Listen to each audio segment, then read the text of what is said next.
So what's good boys, my name is Sean. Welcome to another video. Boys, welcome na naman sa isang video. So today boy, may pag-uusapan tayong magandang fitness content or fitness topic boys. Pero bago yan, syempre boys, kung bago kayo dito sa channel, sinashare ko pala yung mga alam ko tungkol sa fitness journey or tungkol sa fitness. Dahil medyo matagal-tagal na tayo dito, natigil lang tayo ng isang taon. Kaya ngayon boys, kakabalik lang natin and currently nasa week 5 na tayo ng ating comeback phase or ng recomposition phase natin. Pero ang current na ipapanood ko sa inyo is yung week 4 na physique update natin at yung week 3 averages ng weight natin, boys. So panoorin nyo muna yan. Okay boys, today is Sunday, September 3. Ito yung current weight natin ngayon. Di ko lang na videoan man. 79.4 pounds.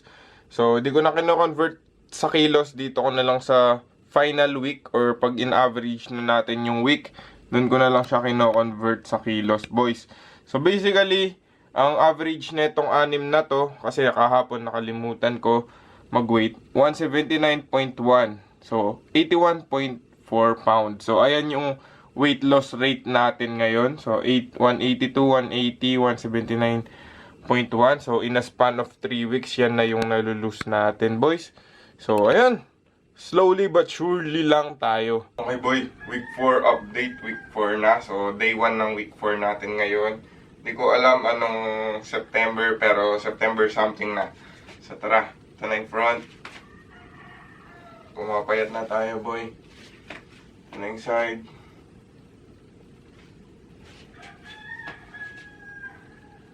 Back.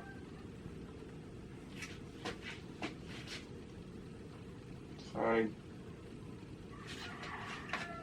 Okay, front.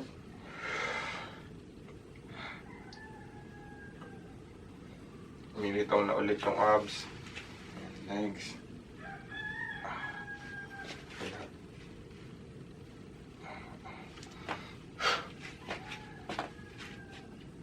Tricep.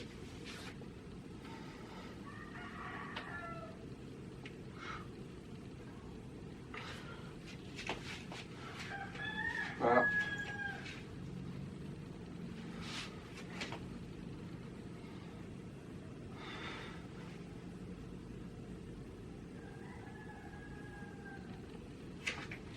Back double biceps.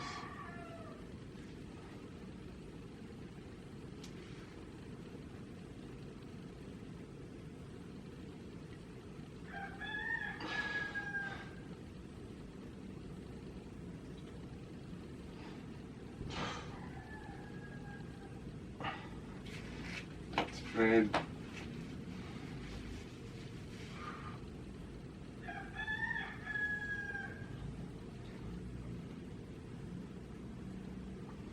Pantay.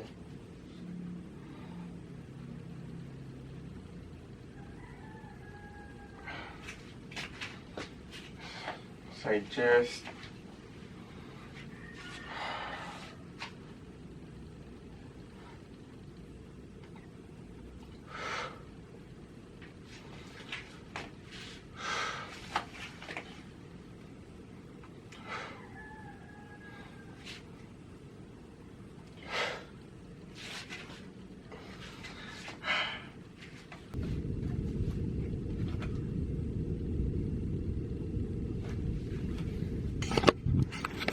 Current weight natin 178.1.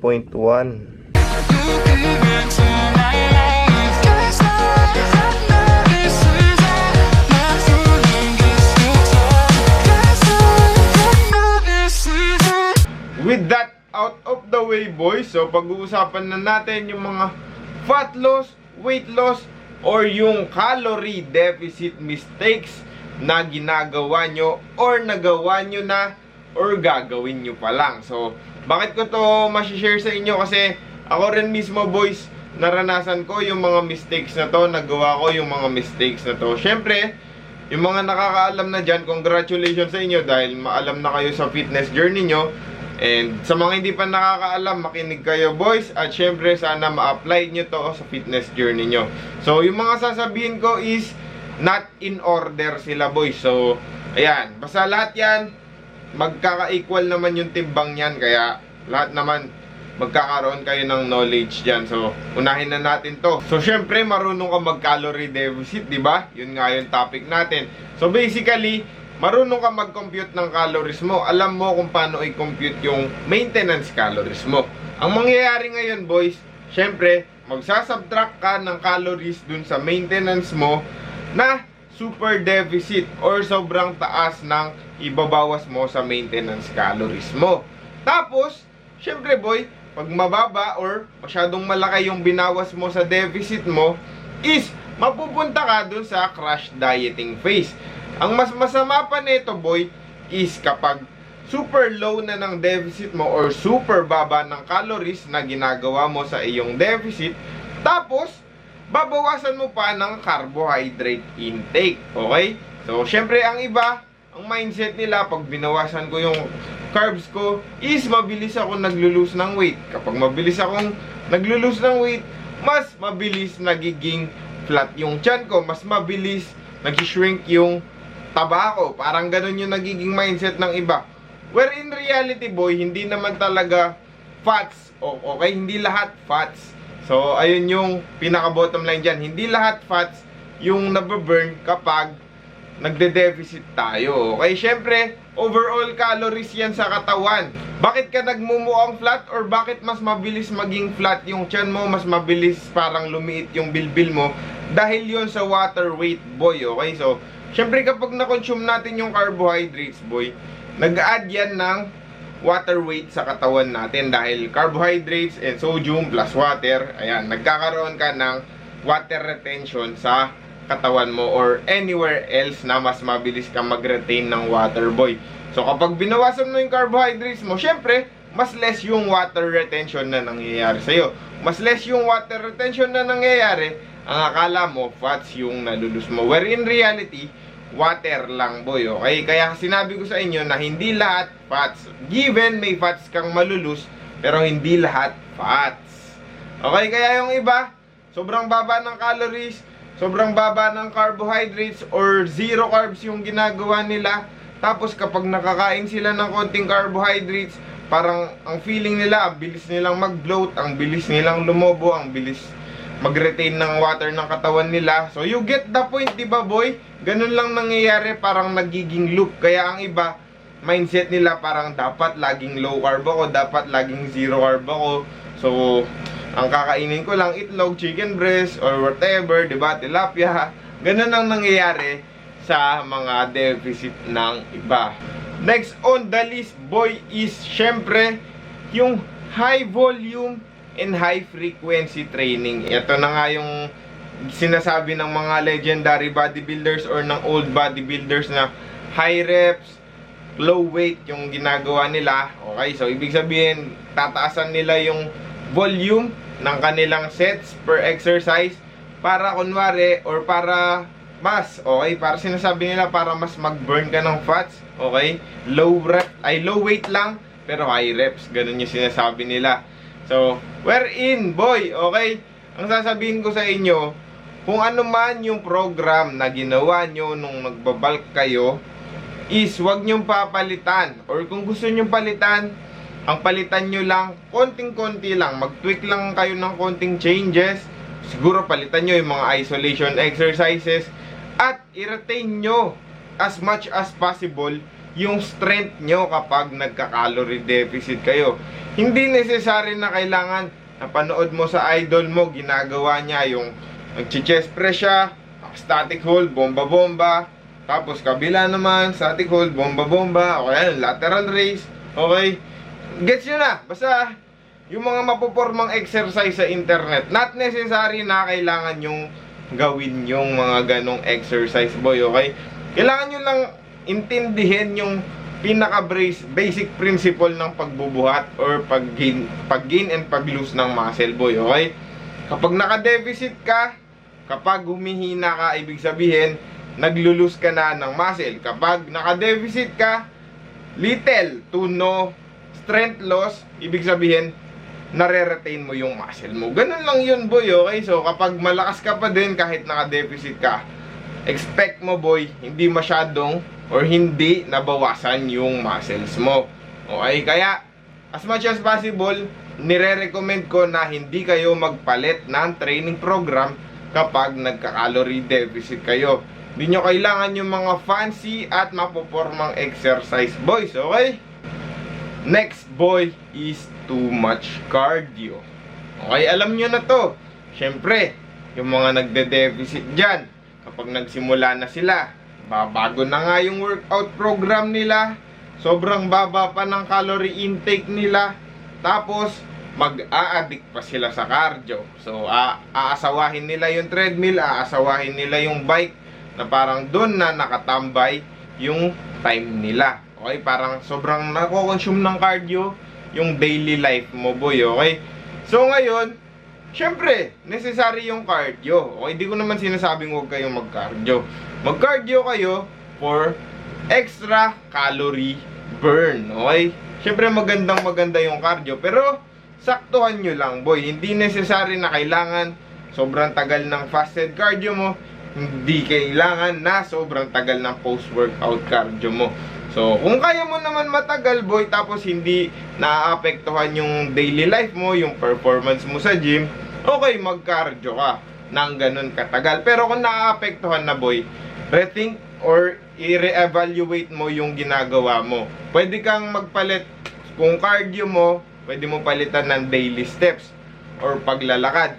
Kung hindi mo kayang magbilang ng steps, boy, or hindi mo kayang magkumpleto ng steps, taasan mo yung daily activity rate mo. Taasan mo yung NEAT mo or yung non-exercise activity thermogenesis mo.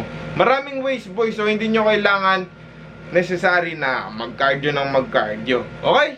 Susunod naman, boys, is syempre ignoring your recovery. So, ano ba yung ignoring your recovery? Ang ginagawa ng iba, syempre naka-deficit or kailangan focus talaga sila. Yung mindset nila, yung motivated mindset, yung alpha mindset na kailangan no rest days, araw-araw banat. Okay, let's go. Parang ganun. Guess nyo ako, di ba, boys?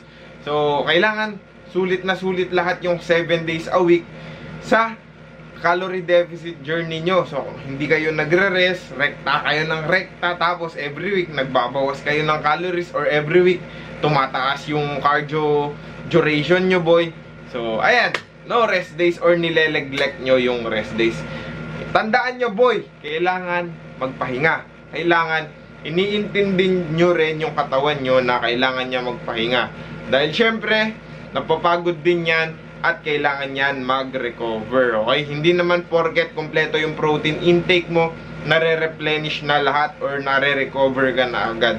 Syempre, kailangan mong matulog. Okay? Sa pagtulog, doon lumalaki yung muscle, doon nag-i-increase yung testosterone. Okay, boy? So, lagi nyong lalagyan ng oras yung pag-rest nyo. Okay?